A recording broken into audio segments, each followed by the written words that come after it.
शब्द प्लीज। इशिका अपनी आंखें बंद किए हुए ही बोली। शब्द ने इशिका के बालों को इशिका के कान के पीछे लगाया ही था कि उसकी नजरें इशिका के चेहरे पर टिक गई। इशिका की घबराहट को देखकर शब्द की चेहरे पर मुस्कान आ गई। वो इशिका के चेहरे पर धीरे धीरे झुकने लगा।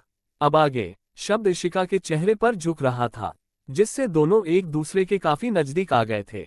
शब्द की भी आंखें बंद हो गई थी। दोनों की नोज एक दूसरे से टच होने लगी थी। दोनों की गर्म सांसें एक दूसरे से टकरा रही थी। शब्द के होंठ इशिका के होठों की तरफ बढ़ रहे थे। जब दरवाजे पर जोर जोर से नॉक होने के कारण नो का ध्यान टूटा। दोनों ने एक साथ अपनी आंखें खोल ली। इशिका के सामने शब्द का चेहरा था, जो उससे काफी क्लोज था। तभी फिर से दरवाजे पर नॉक होने की वजह से इशिका ने शब्द के सीने पर जोर से धक्का दिया और जल्दी से दरवाजे की तरफ भागी। शब्द इशिका को उसकी इस हरकत से हैरानी से देखने लगा। फिर अचानक ही उसके चेहरे पर मुस्कुराहट आ गई। इशिका ने दरवाजा खोला तो बकहर पायल खड़ी थी, जो उसे लेने आई थी। इशिका तो खुद वहां से जल्द निकल जाना चाहती थी, इसलिए उसने जैसे ही पायल को देखा, उसका हाथ पकड़कर इशिका रूम से बाहर निकल गई। इशी, तुम्हारी इस हरकत ने मुझे मेरे सारे सवालों का जवाब दे दिया है, और अब मैं भी देखता हूं कि तुम मुझसे कब तक भागोगी। आज तो हम दोनों को एक होने से कोई नहीं रोक सकता, कहकर शब्द ने अपना फोन पर किसी को कॉल करते हुए कमरे से निकल गया। बाहर मुंह दिखाई की रस्म शुरू हो चुकी थी। सभी लोग इशिका को उपहार देकर उसे ढेरों आशीर्वाद दे रहे थे। आशा जी ने इशिका को खानदानी कंगन दिया था। माया जी ने भी ना चाहते हुए उसे एक सफेद मोतियों वाला हार दिया था, और स्नेहा जी ने अपने आशीर्वाद के रूप में इशिका को अपना सबसे कीमती चीज, अपना प्यार भरा आशीर्वाद और एक डायमंड का सेट का दिया था। सबके चले जाने के बाद इशिका को फिर से गेस्ट रूम में भेज दिया गया था, क्योंकि इस वक्त शब्द का रूम डेकोरेट किया जा रहा था। सभी नीचे हाल में बैठे थे। आशा जी, जगवंत जी, माया जी, वीर जी और स्नेहा जी बैठे हुए थे। बाकी राधिका, राहुल और पायल शब्द का रूम डेकोरेट कर रहे थे। काया और रुद्राक्ष क्लब गए हुए थे। शब्द कोमत के साथ में था। इशिका गेस्ट रूम में थी। हमने आज स्नेहा से बात की, आशा जी बोली। किस बारे में माँ? वीर जी ने आशा जी के चेहरे को देखते हुए पूछा।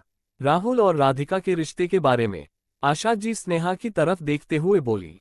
मगर माँ, उसकी जरूरत ही क्या है? हम राधिका की शादी राहुल से, ये सही नहीं है। माया जी बीच में बोली। हमने आपसे आपकी राय नहीं मांगी माया, और वैसे भी आपकी जो हरकतें सामने आई है, उसके बाद भी आप हमारे बीच हमारे साथ में बैठी है, वही बहुत है आपके लिए, वरना आप तो इस घर के बाहर नजर आती। आशा जी माया जी की तरफ गुस्से से देखते हुए बोली तो माया जी की नजरें झुक गई। उनका चेहरा अपमान के गुस्से से तन गया। हमने सोचा है कि हम अगले हफ्ते ही राधिका और राहुल की सगाई करके अगले महीने उन दोनों की शादी करवा देंगे। वीर, आप इस बारे में कुछ कहना चाहते हैं? आशा जी ने पूछा। नहीं माँ, हमें भी राहुल पसंद है। हमें हमारी राधिका के लिए राहुल से बेहतर लड़का नहीं मिल सकता। वीर जी बोले तो स्नेहा जी मुस्कुरा दी। वहीं शब्द कोमत के साथ ऊपर टेरेस पर था। वो इस वक्त इशिका के लिए कुछ प्लान कर रहा था। शब्द ने टेरेस पर काफी अच्छा सजाया हुआ था। स्विमिंग पूल के पास एक राउंड टेबल, जिस पर उसने गुलाब, कैंडल्स और बैलून से उस पूरे राउंड टेबल को सजाया हुआ था। पूरे स्विमिंग पूल के आसपास भी रोज पेटल्स और बैलून बिखरे हुए थे। वहीं टेबल के आसपास एक राउंड शेप में गद्दे बिछे हुए थे, जिसके चारों तरफ सफेद कर्टन से उसे एक टेंट का रूप दिया गया था। उस बेड के चारों तरफ भी रोज पेटल्स और बैलून बिखरे हुए थे। स्विमिंग पूल के पानी के ऊपर रोज पेटल्स से आई लव यू लिखा गया था, और नीचे इशिका का दिया हुआ नाम है शब्दिका भी लिखा हुआ था। काम पूरा होते ही शब्द ने कोमत के फोन से इशिका को मैसेज किया। इशिका मैम, आप जल्दी से ऊपर टेरेस पर आ जाइए। शब्द सर को बहुत चोट आ गई है, लिखकर शब्द ने फोन कोमत को देकर उसे जाने का इशारा कर दिया। फिर इशिका का इंतजार करने लगा। उधर इशिका वॉशरूम से बाहर आई। उसने इस वक्त पिंक कलर का सूट पहना हुआ था। उसने अपने बालों को खुला छोड़ा हुआ था। तब वो टॉवल से अपना फेस पोंछ रही थी, जब उसे अपने फोन में मैसेज की बीप सुनाई पड़ी। इशिका ने अपना फोन उठाकर देखा तो मैसेज पढ़कर उसके हाथ से उसका फोन न छूटकर नीचे गिर गया।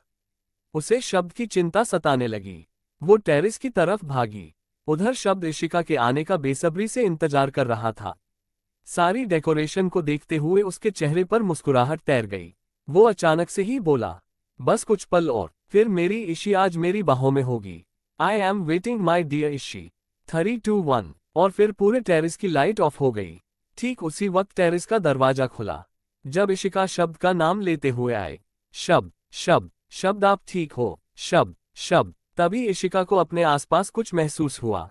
आसपास काफी अंधेरा था। इशिका को ये सब देख उसके मन में बुरे बुरे विचार आने लगे। उसे शब्द की चिंता सता रही थी। वो रोने वाली ही थी कि तभी अचानक से पूरे टेरेस पर रोशनी हो गई। सामने शब्द अपने पैंट के दोनों जेब में हाथ डाले खड़ा मुस्कुरा रहा था। लाइट के जलते ही इशिका ने अपने आसपास देखा तो आसपास की डेकोरेशन देख वो चौंक गई। फिर उसकी नजरें शब्द के मुस्कुराते चेहरे पर पड़ी। शब्द को ठीक देखकर उसके चेहरे पर भी मुस्कुराहट आ गई। तभी आसमान में पटाखों की आवाज से इशिका ने सिर उठाकर ऊपर देखा, जिस पर पटाखों के दगने से उस पर आई लव यू लिखा आ रहा था और फिर है शब्दिका भी लिखकर आने लगा। शब्द इशिका की तरफ बढ़ा और इशिका का हाथ पकड़कर उस राउंड टेबल के पास लेकर आया।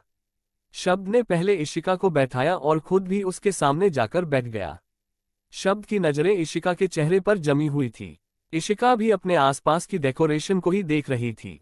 आई लव यू इशी। शब्द के अचानक बोलने पर इशिका ने शब्द की ओर देखा।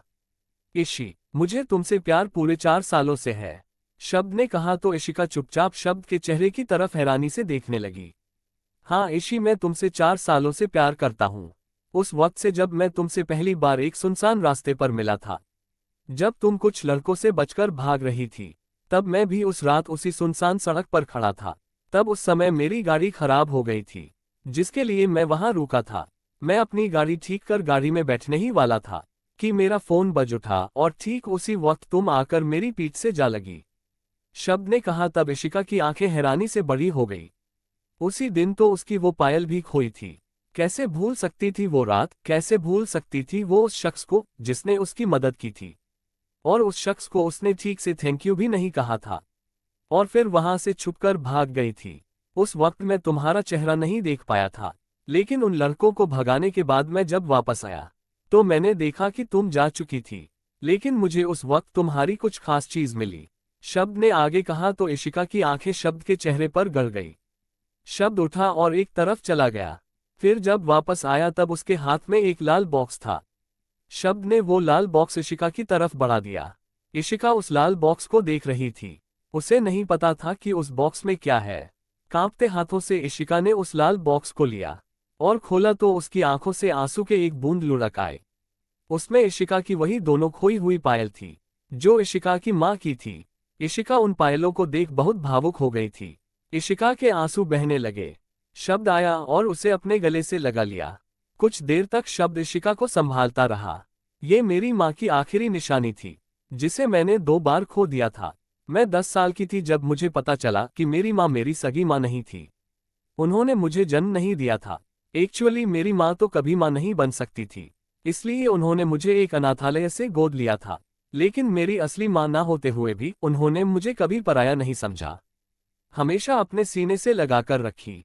मुझे तो आज तक ये भी नहीं पता कि मेरी असली मां ने मुझे अनाथालय में क्यों छोड़ा। क्या मैं उनके किसी पाप का? इशिका बोल ही रही थी कि शब्द ने इशिका के होंठ पर अपने होंठ रख दिए और डीपली उसे किस करने लगा। इशिका की भी आंखें बंद हो गई। दोनों उस किस में बहते जा रहे थे। 10 मिनट बाद शब्द अलग हुआ तो बोला, दोबारा ये शब्द तुम्हारी जुबान पर नहीं आना चाहिए इशी, वरना मैं बर्दाश्त नहीं कर पाऊंगा। फिलहाल चलो डिनर करते हैं, मुझे बहुत भूख लगी है, कहकर शब्द उठा और वापस अपनी जगह पर आकर बैठ गया। शब्द ने टेबल पर रखी 2-3 ग्लासेस को हटाया तो उसमें सब कुछ इशिका की पसंद की डिशेज रखी थी, जिसमें एक में पानी पूरी, एक में पापड़ी चाट और एक में दही भल्ले, और दूसरे क्लास में खीर पूरी जो कभी इशिका की मां इशिका के लिए उसके बर्थडे पर बनाती थी। सब कुछ देख इशिका और भी भावुक होती जा रही थी। इशिका के पास शब्द ही नहीं बचे थे कुछ भी कहने के लिए। शब्द ये सब पायल ने बताया था मुझे, शब्द ने कहा तो इशिका अपनी जगह से उठी और शब्द के गले लगकर खुशी से बोली, शब्द आज मैं बहुत बहुत बहुत खुश हूँ। मुझे नहीं पता कि मैं इस समय क्या फील कर रही हूँ, पर सब कुछ बहुत अच्छा लग रहा है। आई लव यू शब्द, आई love you so so so much. अचानक से इशिका ने जो कुछ भी भावुकता में कहा उसे सुनकर शब्द चौंक गया था। आई लव यू शब्द, आई लव यू। इशिका के दोबारा कहने से शब्द के चेहरे पर मुस्कुराहट आ गई। उसके भी हाथ इशिका के इर्द गिर्द कस गए थे। जारी है। लेखिका प्रियंका गुप्ता। हालांकि अब ये कहानी बस कुछ ही दिनों की मेहमान है। मेरा मतलब है कि ये बस अब अपने समापन की ओर है। चूंकि ये मेरी पहली स्टोरी थी, जो मैं पहले ही खत्म कर चुकी थी, जो अब यहाँ भी अब खत्म होने वाली है। सो अब इस स्टोरी में बस कुछ भाग और बचे हैं। उसके बाद फिर से आपकी नज़रों ने समझा और उफ तेरी ये नज़र की कहानी मैं शुरू करने वाली हूँ। सो प्लीज़ आप थोड़ा सा धैर्य बनाए रखिए और मेरी बाकी दोनों स्टोरी को भी उतना ही प्यार दीजिए। उफ तेरी ये नज़र पर भी अपना ढेर सारा प्यार लुटाए, वरना वो मैं उसे यहाँ पूरा नहीं कर पाऊंगी। इसलिए समझने की कोशिश कीजिए। एक लेखक के लिए उसकी सभी कहानियां उसके अपने भाव होते हैं, कोई ज़्यादा या कम नहीं होते। और अगर एक स्टोरी को दूसरी स्टोरी के मुकाबले कम प्यार मिले तो लेखक को बहुत दुख होता है। और जिन्होंने मेरे चैनल को सब्सक्राइब नहीं किया है, प्लीज़ प्लीज़ प्लीज़ कर लें और बेल आइकन को दबाना ना भूलें।